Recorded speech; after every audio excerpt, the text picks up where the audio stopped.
हर इंसान पंहिंजी दिल में ख्वाहिश इहा रखी वेंदो आहे त मां अॻिलनि खां भलो थियां, पर अॻिलनि खे भलो सम्झंदो न आहे। उहो इंसान कॾहिं बि भलो न थींदो। सभ खां पहिरियों त मुंहिंजा सुहिणा पाण खे किनो कर, अॻिलनि खे भलो कर, तॾहिं भलो थींदे। हा मुआंडरा, अंदर में बुग़्ज़ ॿाहिरों रंग, हा अंदर में ज़ंग ॿाहिरों रंग, वरी ॾेखारींदा त जी मां भलो थियां। भलो आहे तूं? ब्यूटी पार्लर तां थी आयो आहे न, भलो आहे।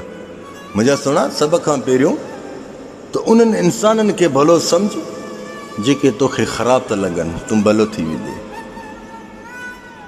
कढ अंदर मां ज़ंग, ख़ुदा जो कसम रस्ता साफ़ थी वेंदे।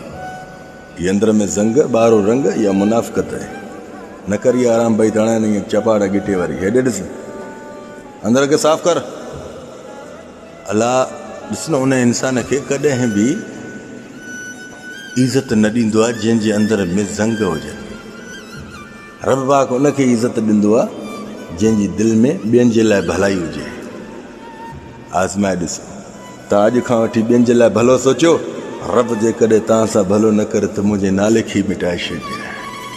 रब जेकॾहिं तव्हां सां भलो न करे त मुंहिंजे नाले खे ई मिटाए छॾिजे। मुंहिंजा सुहिणा, हक़ सच अथई, हक़ सच थो ॻाल्हाए।